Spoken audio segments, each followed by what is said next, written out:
Bonjour et bienvenue dans cette nouvelle vidéo de l'Académie du Web. Aujourd'hui, dans notre vidéo, nous allons voir ensemble comment réaliser un formulaire à étapes, en anglais Multi-Step Form. C'est un formulaire, alors comme je vais vous le montrer tout de suite sur le site d'Elementor, c'est un formulaire qui va être composé de plusieurs étapes différentes. Alors j'ouvre déjà une parenthèse, on est à plus de 17 millions de sites créés avec Elementor à ce jour. Donc voilà, ça c'est pour répondre à la demande, est-ce qu'Elementor est un système fiable? Alors certes, c'est peut-être pas le système le plus perfectionné, mais en tout cas, pour 80% des besoins, ça marche très très bien. Donc il intègre un widget qui permet de créer des formulaires, et notamment des formulaires à étapes. Alors un formulaire en principe, c'est ce que vous voyez actuellement à l'écran, c'est-à-dire c'est un formulaire composé de différents champs que l'utilisateur va renseigner. J'en profite pour vous dire que le formulaire est un élément essentiel de l'interaction entre un site et ses utilisateurs, puisque c'est pratiquement le seul moyen d'avoir une connexion, un canal de communication simple et efficace. Alors on a aussi comme canal de communication par exemple des chats en temps réel, et là je vous renvoie vers la vidéo que j'ai publiée très récemment sur la façon que je vous propose d'aborder la création d'un chat en temps réel sur son WordPress. Donc le formulaire, c'est quelque chose qu'il faut vraiment ne pas négliger. Il faut qu'il soit le plus simple possible et le plus efficace. Généralement, on le construit sur une seule page dans Elementor et on le constitue de champs qui sont soit requis, soit optionnels, et ça termine par un bouton envoyer. Dans le formulaire à étapes, en fait, on va découper le nombre d'étapes et chaque fois créer un affichage spécifique. Donc ça va nous permettre de devenir encore plus simple et efficace pour avoir un moyen de communication qui soit explicite. On aura donc un certain nombre d'étapes. L'exemple que je vous montre ici, par exemple dans celui-ci, nous montre 3 étapes. Donc on va ici voir l'étape numéro 1, l'étape numéro 2, l'étape numéro 3. Donc on va avoir des boutons suivants, ensuite on aura des boutons précédents pour revenir à l'étape précédente, et à la fin, on fera envoyer pour en fait, valider le formulaire, puisque c'est le but d'un formulaire que d'être envoyé. Alors, on va se retrouver tout de suite sur mon installation WordPress pour la démonstration. Pour cet exemple, donc, je me trouve sur la page contact du site que j'utilise en test, un site qui propose des livres à acheter en ligne. Et donc sur la page contact, j'ai actuellement le formulaire d'Elementor. Alors je rappelle que le formulaire dans Elementor est un widget d'Elementor Pro, et que si je n'ai pas Elementor Pro, eh bien je devrais installer une extension qui devra gérer les formulaires. Alors il y en a plein qui fonctionnent très bien. Mais si j'ai Elementor Pro, eh bien j'ai un système qui est intégré à la logique de fonctionnement d'Elementor, et pour le coup, ça simplifie généralement les choses. Alors certes, c'est peut-être pas le constructeur de formulaire le plus puissant, il y en a d'autres qui sont plus puissants, mais franchement, dans 80% des cas également, ça suffit pour réaliser son formulaire. Alors là, j'ai créé un formulaire standard composé d'un prénom, d'un nom, d'une adresse email et d'une demande particulière. Donc ce formulaire est un formulaire simple. Et ce que je vais vous proposer, c'est de le transformer en un formulaire à étapes. Alors pour comprendre le principe, on découple l'interface des formulaires d'Elementor. Alors il y a beaucoup de sections différentes pour un formulaire. Je vais juste vous expliquer un petit peu à quoi elles correspondent. Vous allez voir, c'est quand même bien structuré. On a d'abord les champs qui constituent le formulaire. On peut ajouter un nouveau champ ici, et lorsqu'on clique sur un champ, on va accéder à la fois à son contenu dans le premier tab et à des paramètres avancés dans le second tab qui sont particulièrement intéressants et sur lesquels je reviendrai plus tard. Donc on crée ici des champs dans le premier tab. Dans le deuxième, on gère la taille des boutons envoyés, mais on va voir qu'on va gérer également la taille des boutons suivants et précédents dans le cadre de notre formulaire à étapes. On a ensuite des actions après envoi que l'on peut paramétrer ici, donc on peut en ajouter. On a pas mal d'actions différentes, c'est-à-dire que lorsque l'utilisateur va, après avoir renseigné son formulaire, cliquer sur le bouton envoyer, eh bien un certain nombre d'opérations vont être effectuées. Alors là, par exemple, il va y avoir une collecte des soumissions du formulaire, c'est-à-dire qu'on va sauvegarder dans Elementor les données qui seront envoyées par l'utilisateur de façon à les retrouver. Ensuite, on va envoyer pour le coup également un email à l'administrateur du site qui va contenir l'ensemble des champs qui ont été renseignés par l'utilisateur. Et ensuite, on va, dans cet exemple-là, envoyer on peut envoyer notre email, donc notamment à l'utilisateur lui-même, pour lui dire, bien écoutez, nous avons bien reçu votre demande et nous allons la traiter dans les plus brefs délais, par exemple. C'est pour ça qu'on a deux emails différents. On peut ensuite également rediriger vers une autre page à partir du moment où ça va être envoyé pour tomber sur ce qu'on appelle une page de remerciement qui pourrait dire merci de nous avoir contactés, nous reviendrons vers vous très rapidement. Donc ça, c'est les actions après envoi et on peut les cumuler ici. Il suffit d'en rajouter ou de les supprimer si on souhaite les enlever. On voit qu'on a une action qui est très intéressante, c'est le crochet web. Donc cette action-là, les paramètres, donc chaque fois des actions se retrouvent au-dessous de l'onglet Actions après envoi. C'est-à-dire que ici, collection des soumissions, c'est ici. Ensuite, on a les paramètres de l'action email qui sont juste au-dessous. Donc ça nous permet ici de paramétrer les différents champs de l'action que l'on a ajouté après l'envoi. Je fais une brève parenthèse sur Webhook qui est l'ouverture d'Elementor notamment vers tous les outils no-code.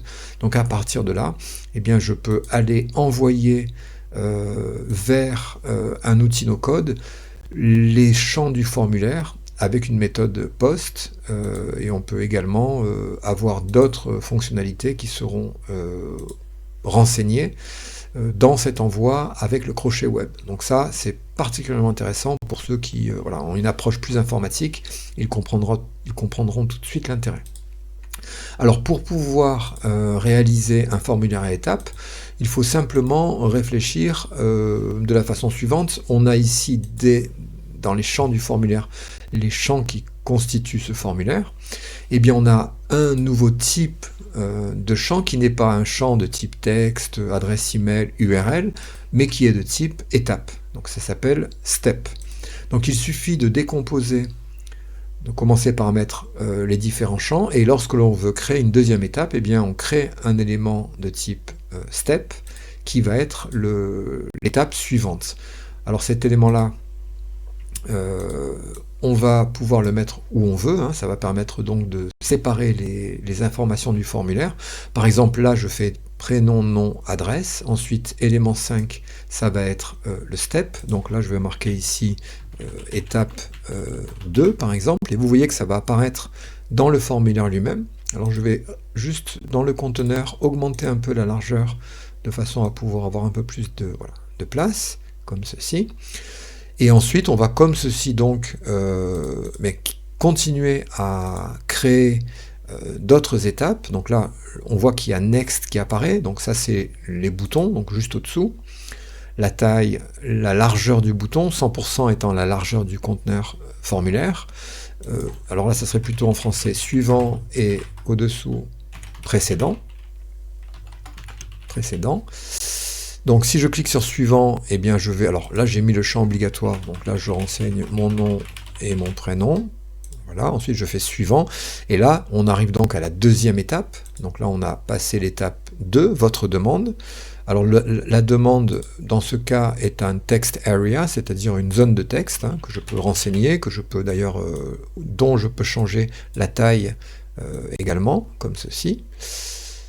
On aurait par exemple ensuite, après votre demande, on va s'arrêter là, on a deux étapes différentes. Première étape, le prénom, le nom, l'adresse email. Deuxième étape, la demande. On peut continuer à rajouter des étapes. Je peux faire ici par exemple une troisième étape, donc je prends step. Donc j'appelle ça étape 3, ou à propos de vous. Là, je peux être beaucoup plus explicite que cela. Là, je mets juste étape, mais je pourrais marquer vos coordonnées, à propos de vous, votre demande, etc. De façon à bien clarifier l'étape sur laquelle on se trouve lorsqu'on renseigne ce formulaire à étapes. Donc le bouton précédent, le bouton suivant, on peut chaque fois avoir, en fait pour chaque étape, on peut avoir des libellés différents pour les boutons précédents et suivants. Donc c'est pas forcément précédent et suivant, ça pourrait être à propos de vous, à propos de votre projet. Donc voilà, il faut juste réfléchir en amont pour structurer clairement l'objectif que l'on souhaite atteindre avec ce formulaire, puisque l'étape va nous permettre de structurer la demande d'une manière beaucoup plus logique qu'un formulaire simple. Alors évidemment, sur l'exemple que je donne, il y a 3 ou 4 champs, donc c'est pas forcément là qu'on utiliserait vraiment un formulaire à étapes. On va plutôt penser à un formulaire à étapes quand on va dépasser 4 ou 5 champs et qu'on va se rendre compte que, au lieu d'avoir tous les champs face à l'utilisateur en même temps, c'est peut-être bien de les structurer différemment sur des étapes différentes. Une fois que j'ai réalisé ça, j'ai la dernière étape qui va être, alors une fois que j'aurai renseigné les informations comme ceci, l'adresse email, etc., la demande, j'ai rajouté une autre étape, donc j'ai suivant maintenant. Ici, je pourrais avoir ici une date, par exemple, avec date souhaitée, par exemple. Donc on peut envisager de faire un formulaire de réservation, par exemple. Donc là, je remets mon prénom. Alors, le fait que ce soit obligatoire, je vous montre où ça se trouve, c'est dans le champ, vous ouvrez le champ, et là, vous avez required, qui signifie obligatoire. Si vous le cochez, on est obligé de rentrer une information. Donc attention à ça, parce que ça oblige l'utilisateur à l'amener dans une direction où je contrôle la situation, ce qui est bien pour l'adresse email, mais qui n'est pas une bonne idée pour le prénom, par exemple, s'il ne souhaite pas le donner. Donc il faut juste réfléchir à cela. Vous avez également au-dessous la largeur du champ, de la colonne du champ, il faut le comprendre comme ceci, c'est un paramètre qui également est responsive, donc qui s'adapte pour le mode ordinateur ou tablette ou smartphone. Et en fait, le formulaire va tenter il pourra faire entrer les éléments si leur addition est inférieure ou égale à 100%. Donc là, si j'ai par exemple le prénom qui est à 30%, le nom ensuite qui est à 40%, donc ça fait 70, et l'adresse email par exemple qui est à 20%, tout cela va rentrer sur une seule ligne. Donc retenez bien ceci, Elementor va faire complémenter à 100% l'ensemble des informations. Donc là je remets ici 40 et je mets sur le nom, le prénom 50, voilà, de façon à faire ça. Alors une fois qu'on arrive à la fin donc, du formulaire, lorsque l'on va être sur suivant, étape 2, étape 3, on va avoir envoyé. Donc là j'ai demandé une date, donc j'ai le widget de choix de la date qui va s'ouvrir, qui va me permettre de sélectionner une date. Pour les dates, on voit que le format n'est pas le format requis en Europe, 2024 11-14. Si je veux modifier cela, je vais dans le champ lui-même, et ici, dans les paramètres, je vais pouvoir modifier la structure de la date, et je vais vous montrer comment on fait tout de suite. Alors pour paramétrer la date sur Elementor Pro, il faut savoir qu'Elementor utilise une bibliothèque standardisée qui s'appelle Flat Date Picker, et donc du coup, pour pouvoir modifier le format de la date, ce que vous allez faire, c'est que vous allez aller dans le tableau de bord de votre installation, dans Elementor Custom Code, vous allez ajouter un nouveau code personnalisé. Donc là, vous laissez ici la location du code, donc là on va appeler localisation de la date dans Elementor Form. Et là, vous allez coller le texte que vous trouverez d'ailleurs dans la description de la vidéo, je vais le mettre, et qui est un texte JavaScript qui va permettre de setter la date. Alors le seul impératif, c'est de bien mettre la classe de ce champ, là où j'ai marqué Your Field Class ID ici, et là aussi, c'est là où il faut être certain de mettre la bonne classe ou le bon champ. Donc juste avant, je vous montre que théoriquement, les formats de date sont gérés dans l'administration WordPress, dans le tableau de bord, réglage général.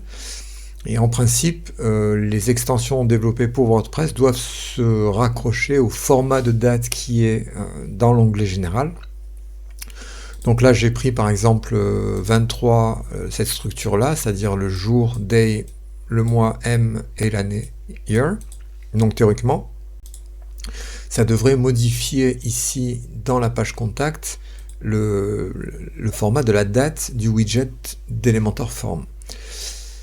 Le truc, c'est que quand on essaye ça, on se rend compte que ce n'est pas par là que Elementor Pro récupère le format de date. Donc pour pouvoir setter ce format-là, on va retourner sur l'administration de WordPress. Donc là, je vais revenir en arrière. Je vais aller dans Elementor Custom Code. Donc on va faire un tout petit code personnalisé. Donc je vais ajouter un nouveau code. Je vais le mettre dans Body Start, puisque je veux que ce code soit affecté sur toutes les pages au début de l'affichage de la page. Alors on va appeler ça format personnalisé de date. Et là, vous allez coller le script que je vais vous donner, que vous allez trouver dans la description de cette vidéo. Voilà, donc vous allez coller ce code dans la partie code de Elementor Pro, ici dans Custom Code, ici, et en fait ici ce code va dire en fait à la librairie qui est utilisée par le formulaire d'Elementor, à savoir la librairie FlatPicker, que tous les formats de date auront la structure jour, mois, année. Donc ça, vous allez le publier. Vous allez ajouter une condition pour que ce code soit publié sur l'intégralité du site, c'est-à-dire sur chaque page, sur chaque article.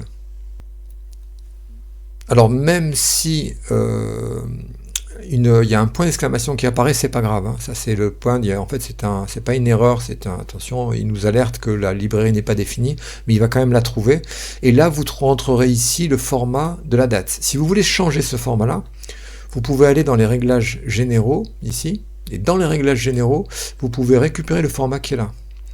Là vous avez ce que donne le format JFY, ça donne ça. Donc si je veux faire ça, à ce moment-là, je rentrerai ce format, donc je copie ce format, et dans le code ici, je vais mettre le format à la place de celui-là. Donc jour, espace, mois, espace, année. Ensuite, vous mettez à jour, et vous le mettez sur chacune des pages. Une fois que c'est fait, eh bien à ce moment-là, ça va permettre, quand le formulaire va s'afficher, donc là, je vais aller au dernier step, je fais 13 novembre, et là vous voyez, 13, il rentre bien dans le code. Alors attention par contre, la langue, il y a une autre manipulation pour changer également la langue, puisque le FlatPicker est en anglais par défaut, et ça je vous montrerai dans une autre vidéo. Mais là, on a 7 novembre 2024, si je prends maintenant dans les réglages un autre format, par exemple 23-11-24, c'est-à-dire D/M/Y, je vais dans le code, je le rentre dans le paramètre du format de la date ici, de la fonction set de la librairie FlatPicker, je mets à jour, et maintenant quand je vais recharger le formulaire, je prends le 5 novembre, on aura 05-11-2024. Donc ça c'est un moyen pour personnaliser la date et surtout la rendre compatible avec les dates que l'on utilise en Europe. Voilà, donc dans cette vidéo, je vous ai montré comment utiliser le formulaire à étapes d'Elementor Pro, et je vous ai également montré comment personnaliser l'affichage de la date, alors même que Elementor n'utilise pas la structure normale, régulière, de récupération du format de date dans le back-office. Si vous n'êtes pas encore inscrit à ma chaîne, eh bien abonnez-vous, ça me fera plaisir. Et si vous avez des questions, c'est dans les commentaires, et je vous dis à bientôt pour une nouvelle vidéo de l'Académie du Web.